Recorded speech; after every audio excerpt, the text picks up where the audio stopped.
Hello YouTuber family, કેમ છો? સૌને ગુડ મોર્નિંગ, જય શ્રી કૃષ્ણ। સુબહ સુબહ भिंडी की सब्जी कट रही है। અને જો AK-47 અહીંયા આગળ બહાર જ મૂકે છે। આ ગુંડી છે હે? આ બંદૂક કેમ અહીં મૂકી છે? આમ આવ। અને કાલે વારે જવાનો છે બોમ્બે, એના માટે લોકો આવવાના હતા જોડે, તો બધા આવા ફરાર થઈ રહ્યા છે। આવવા માટે કોઈક ના કોઈક રચિતા કે મારે આવું છે, બરાબર, બધા રેડી થયા હતા, પછી આવા કેન્સલ થઈ રહ્યા। કોઈ કે અમે ગાડી લઈને જઈશું, કોઈ કે અમે આટલા જણા છીએ। હું રહ્યો એકલો। કેટલા વાગ્યા? 10:30 વાગ્યા। 10 વાગ્યાની વેબસાઇટ પેલું ઓપન થાય તો મને ખબર છે તત્કાલ, બરાબર। આઈ ડિટેલ્સ નાખી, પેમેન્ટ નાખતા નાખતા તો સર્વર ડાઉન થઈ ગયું અને ગયું, તત્કાલ થઈ ગયો કોટા પૂરો, વેટિંગ લિસ્ટ ચાલુ થઈ ગઈ।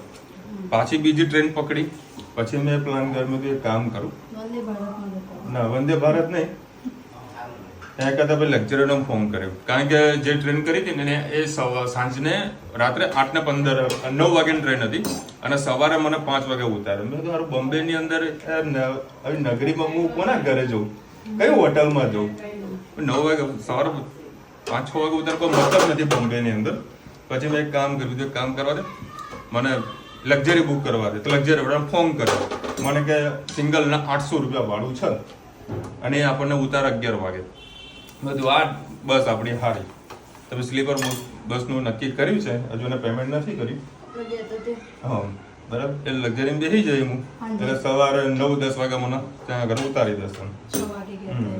એટલે થોડુંક પ્લાનિંગ 2-3 જણા જોડે જો સેટિંગ કરી રહ્યો છું, જો મેર પડી જાય તો સંગાતે જઈએ ને થોડી મજા આવે, ખર્ચા બરચા બધામાં પોસાય। કારણ કે એકલી હોટલ રાખવા તો 2,000-3,000 રૂમનું ભાડું થાય અને મારા 4 દિવસનો પ્રોગ્રામ છે, મતલબ 4 દિવસ બી થાય 3 દિવસ બી થાય, એનું કોઈ નક્કી નથી। જે કામથી નીકળું છું એ કામ મારે ગમે તે ભોગે પૂરું કરીને આવવાનું છે એટલે આવવાનું જ છે, કંઈ પણ થાય।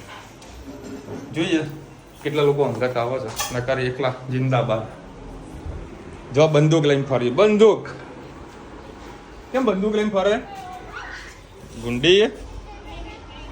વેટરવાળી ગાડી ધોઈ રહ્યા છીએ, તો મશીનથી ચકાચક ગાડી ધોઈ રહી છે હાલ। પેલા ગાડીને પૂરી રીતે કે માટી થોડું દૂર કરી રહ્યા છે, એના પછી શેમ્પૂનો વારો આવશે, શેમ્પૂ લગાવીશું। મસ્ત મશીન છે ને, આ મશીન લાવી દઉં। કેટલા લાવ્યો ભાઈ? 4 કે 5 હજારનું કેટલાનું આવ્યું? એ લોકો 4-5 હજાર રૂપિયાનું મશીન આવ્યું હતું, આખું કમ્પ્લીટ ક્લીન થઈ જાય। હજુ આના પર બી શેમ્પૂ લગાવીશું, એ બી ઓટોમેટિક મશીનથી જ લગાવીશું શેમ્પૂ, એટલે કમ્પ્લીટ ગાડી। તો આ શેમ્પૂ વાળું કર્યું છે, એટલે આવતું કેમ નહીં? લે હા, અંદર જતું નહીં લાગતું,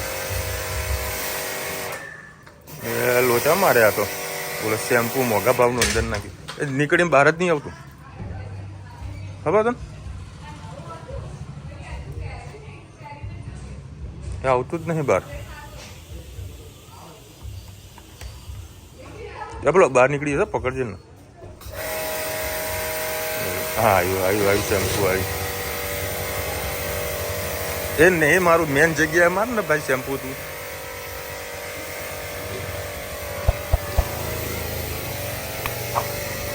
બહાર જતું ફોર્મ થતું નહીં, બાકી મસ્ત મોકું ફોગ થઈ જાય ચકાચક। હા આવ્યું ફોગ આવ્યો ભાઈ, ફોગ હવે આવ્યો જુઓ। હા ફોગ વાગવું જુઓ કમ્પ્લીટ, તારે તો ગાડી કમ્પ્લીટ ધોવાશે। જય શ્રી કૃષ્ણ સૌને મારા સવારના રસોડામાં આપનું સ્વાગત છે। ઈંડા અને બટાકાની સબ્જી, પણ બટાકા આપણે બોઇલ કરીને બનાવીશું। આના અંદર મેથી, મરચાં અને લસણ નાખ્યું છે, એનાથી ટેસ્ટ ખૂબ સરસ આવે છે। સાથે સાથે આપણે ભીંડી મસ્ત ધોઈ અને લૂસી અને સાફ કરી દીધી છે। બાજુમાં બટાકા બોઇલ કરવા મૂકી દીધા છે, ત્યાં ફ્રાય થાય તો પછી આપણે ડાયરેક્ટ બટાકા નાખી દેવા, આપણો ટાઈમ બગડે, ઓછો બગડે। સાથે સાથે આપણે મસાલા પણ કરી દઈએ।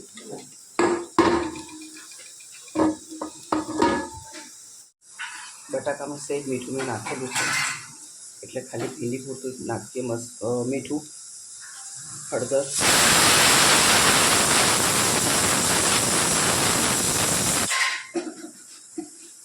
ધાણા જીરું, ગરમ મસાલો સરસ બધું આપણે મિક્સ કરી લઈશું.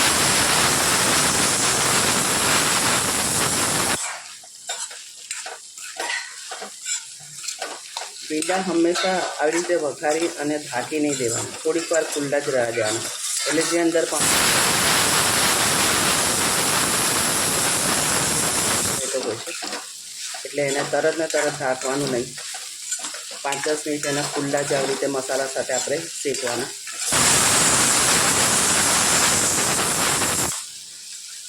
બટાકા આપણા બાજુમાં થઈ ગયા છે.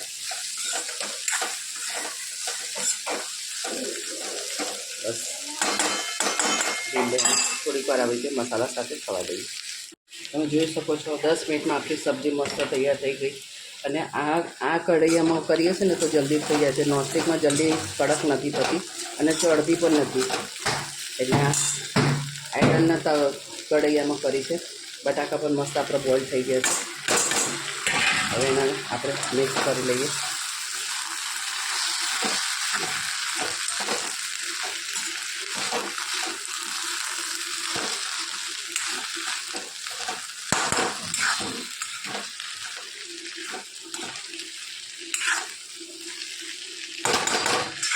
ક્યારેક આપણાને આવી રીતે ઉતાવળ હોય તો આ રીતે પણ આપણે સબ્જી ફટાફટ કરી શકીએ.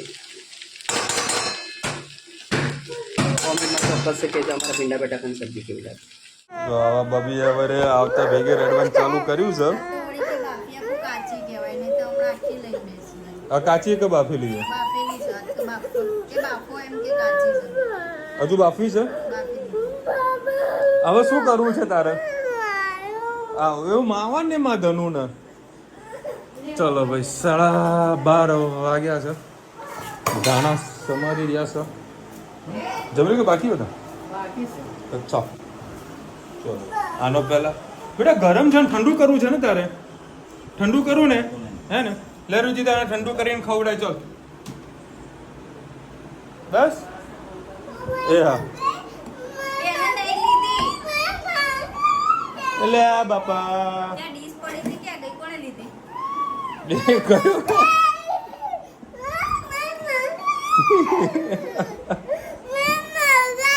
એવું લાય તું લાવ. ચલ લાય મૂકી દે. ચલ ચલ પાપા ખવડાવે. ચલ ચલ બેસી જા. હું હાથ ધોઈને આવું ને તો તને ખવડાવું. ચલ હા કોઈ નહીં ખાય તારી વસ્તુ. બેસી જા નીચે બેસી જા. હું હાથ ધોઈને આવું. ચલ તને ખવડાવું. ચલ ચલ બેસી જા. આજ રવિવાર હે. હિતનો ફેવરેટ ભીંડીની સબ્જી અને ધનની સ્પેશિયલ. ધનો કેવી છે કેરી? ધનો કેરી કેવી છે? ચા કઈ બોલાય બબુડી? મારા કપડા ના બગડે. સરખી બેસી જા. સરખી બેસી જા. હા ચપ્પલ ના રહી જાય છે આના. એ પાછળ બેઠો રિહામનો અમારો. ચલો હવે અત્યારે કેટલા? 7:30 વાગ્યા છે. નીકળવાનું તો 6 વાગે. બહુ વહેલા નીકળ્યા છે કારણ કે મારે થોડાક કામ હતા. એ બધા કામ પતાવીને પછી હું ઘરે આવ્યો છું. અત્યારે જઈશું પેલા તો સ્પેશિયલ પફ ખાવાનો છે. પફ ખાવાનો ને ઘણા ટાઈમથી રૂચે કે અમારે પફ ખાવો છે. પફ ખાવો છે એટલે અમારે પૈસા લાઈવ પફ મળે છે તેવી રીતે ખાવા માટે જોઈએ છે. અને ત્યાંથી જવાના છે 2 મોલમાં. જોઈએ છે કે મેળ પડે છે મોલોમાં ફરવાનો. દે બેટા. હા મને ખબર જ હતી. ચલો ભાઈ આપણે મસ્ત પફ આવી ગયા છે. એ તારે સોસ નહીં લેવો બેટા? એવું છે. ચલો પેલા મસ્ત ખાઈ લઈએ. અને આ લોકોને અમારે બહુ મોટી પ્રોબ્લેમ ખવડાવવામાં. હા હા અત્યારે આવી ગયા સિટી સ્ક્વેર માર્ટ. આ બી મારા મિત્રનો મોલ છે અને જ્યાં પફ ખાતા એ બી મારા મિત્રનો છે.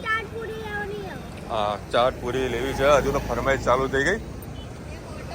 અને આ વસ્તુ જે લેવા આવ્યા છે ને એ એકદમ યુનિક છે. દેખો ભાઈ અહીંયા આગળ છે ને આવ્યો છે એ મોઢેરા રોડ પાસે આવેલું છે. TDSN GIDC. એમાં બધી જ આઈટમો તમને અહીંયા આગળ મળી જશે. અને જે વસ્તુ લેવા આવ્યો ને તમને હું બતાવું છું. હા ભાઈ તારી ચાટ પૂરી જુઓ. જે લાવવાનું એ ટોયલેટ ક્લીનર. બોટલ બી નાની કરી દીધી આ લોકો. ઓ બેટા પર લઈ લેજે બધું. અરે બોટલ લેવાની છે બોલો ટોયલેટ સાફ કરવા માટે. હવે અત્યારે આવી ગયા છે ડી-માર્ટ ના જો ક્રાઉડ તમે જુઓ સબ ફૂલ પબ્લિક અને આ બાજુ હાઈવે તો આખો બ્લોક થઈ ગયો છે અને લેવાની છે વસ્તુ 100 રૂપિયાની બરાબર 100ની 500 ના થઈ તો સારું છે. અને અમારા બબુડા તો હા જો એને આઈસ્ક્રીમ લેવી છે.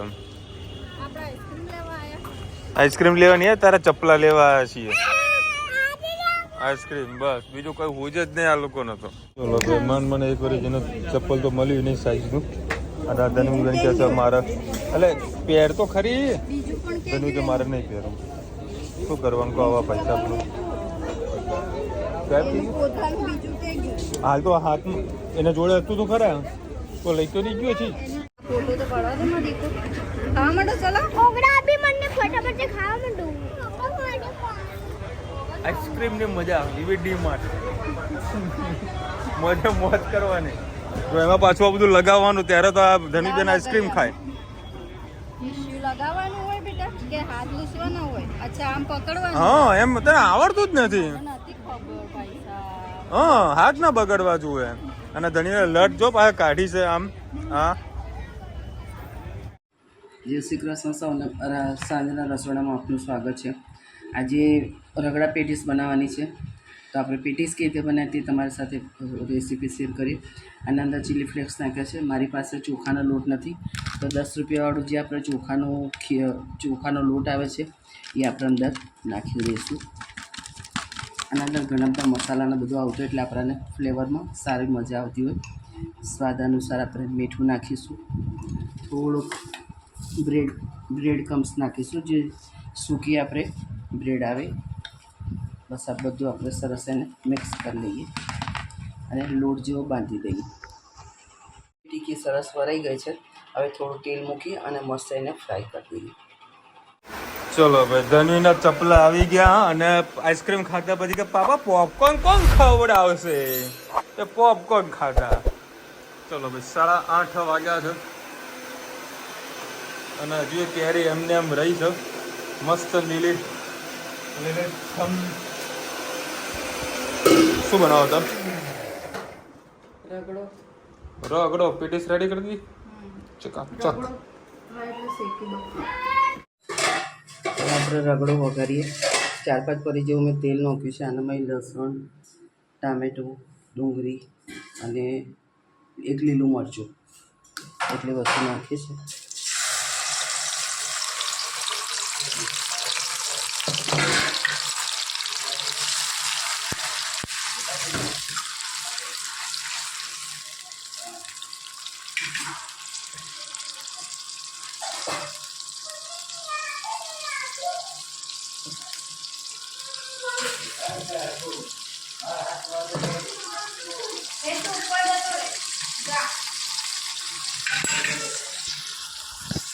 સાથે આપણે મસાલા પણ કરી દઈએ.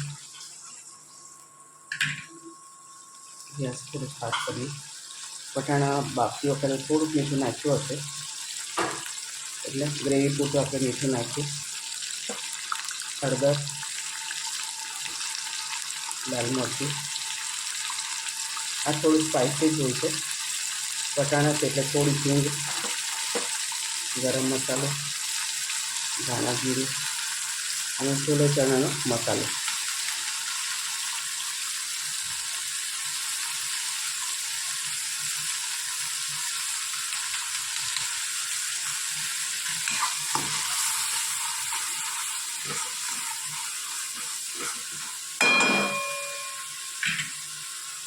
થોડી વાર ખાવા દઈએ. મસ્ત આપણી ગ્રેવી થઈ ગઈ છે. એકદમ લીંબુનો રસ છે. થોડો લીંબુનો રસ નાખી દઈએ અંદર. મસ્ત પાણીવાળી ગ્રેવી આપણી સરસ થઈ ગઈ છે. નાખી દો બટાકા.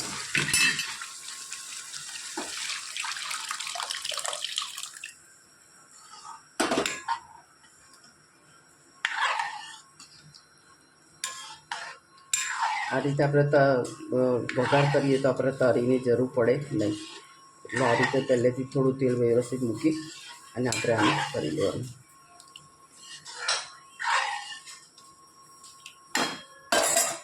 છેલ્લે આપણે ધાણા નાખી દઈએ.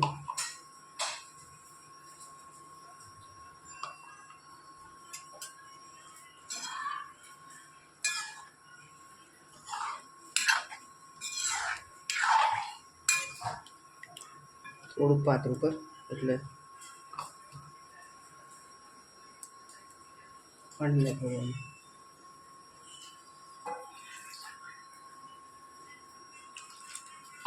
ઉકળશે એટલે હજી ઘટ થઈ જશે. બસ છેલ્લે આપણે ચાખી લેવાનું કે આપણો રગડો કેવો છે. મીઠે મરચે સહેજ મોરું હોય તો ઉપરથી આપણે એમાં નાખી શકીએ. કોમેન્ટમાં ચોક્કસથી કહેજો અમારો રગડો તમને કેવો લાગ્યો અને પેટીસનો મસાલો બનાવતી કેવો લાગ્યો. પેટીસ તમને બતાવું. ચલો આપણી રગડા પેટીસ થઈ ગઈ છે રેડી, મસ્ત ચકાચક. અરે ઊભી તો રે ભાઈ સાહેબ.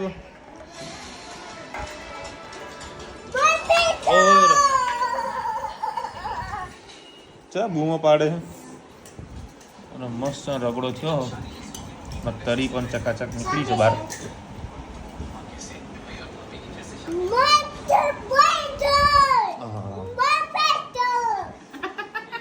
શું છે? જા કાકા આયા, જા ખોલ.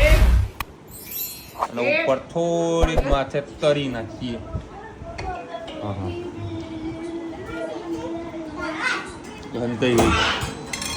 ઘડી ચટણી કે તીખી? ગળી ચટણી. હા, એ ઘરનો ટાયર જ નીકળી ગયું. અમારા એરિયામાં એક ટાયર ખરું ને, ગાડીનું ટાયર, એને નીચે ઉતારવા જતો હતો તો ટાયર જ બહાર આવી ગયું. જોર એક્સિડન્ટ. અને વચ્ચે વચ્ચે ગાડી ઊભી થઈ ગઈ છે. કોને ખબર, એવું કોઈને એવું લાગે ભાઈ રસ્તા વચ્ચે ગાડી પાર્ક કરી નાખી, પણ એકચ્યુઅલમાં મૂકી છે ને રસ્તા વચ્ચે મૂકી છે ને, મૂકા નીકળી જાય ને. બસ પંખો સ્વિચ તો પણ સ્વિચ તો પાડો લે. પેલી નહીં પા, પેલી ઉપરની બંધ કર. એ મૂક કશું અત્યારે આના હવે ચરબી ચડી છે બરોબર નહીં.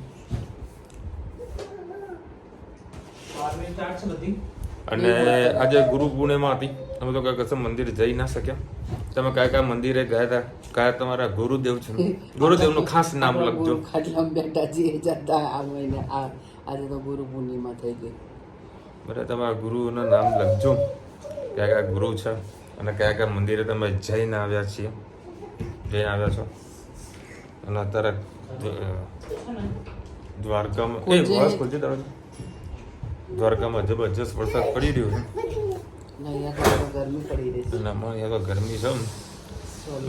કાલે વડે બોમ્બે જવાનું છે, હવે જોઈએ કાલે વરસાદ. બોમ્બે વરસાદ ના પડે તો સારું. પછી એક પોકેટ છત્રી આપી દે છે બરાબર, એટલે છત્રી જોડે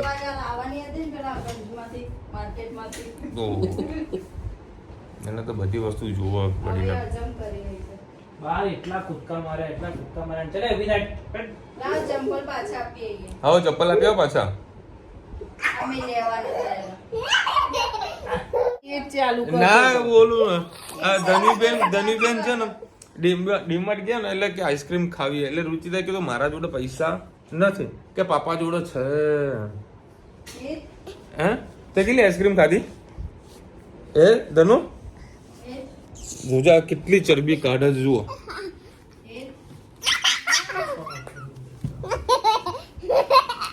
ધનુ હેપી ગુરુ પૂર્ણિમા બોલતી છે. બોલવાનું કહીએ ને તો કશું બોલવાની તો નહીં યાર, ગોડી મારી. અને હા, એક બેનની કોમેન્ટ હતી કે માસી તમારા રસોડામાંથી બહુ અવાજ આવે છે, મતલબ બેકગ્રાઉન્ડ જેવો અવાજ હોય રહ્યો. શું કરીએ, રૂમ એક છે બરાબર, એટલે બધા હેર ના ધર્મ બધા મસ્તી કરતા હોય એટલે અવાજ આવે છે જોવા. હવે આને અમે કહીએ કે ચૂપ રહે તું. અને કશું અમારે કઈ કહેવાય, અને કઈ કહેવાય અમારાથી? હે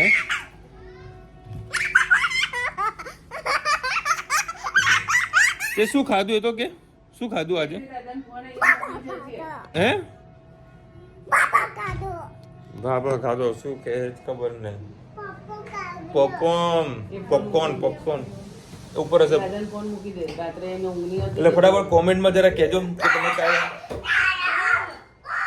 કયા મંદિરે ગયા હતા ને તમારા ગુરુ કોણ છે? આજે અમારે બધા જ મંદિરો ઓલમોસ્ટ પબ્લિક હતી. સ્વામિનારાયણ મંદિરમાંથી પછી ઇસ્કોન બાજુ ગયા તો ઇસ્કોનમાં કાફી પબ્લિક હતી. ઇસ્કોનમાં ઉત્સવ હતા, આપણે સોસાયટીના બધા ગયા હતા. એવું છે, બહુ પબ્લિક હતી બધી જગ્યાએ.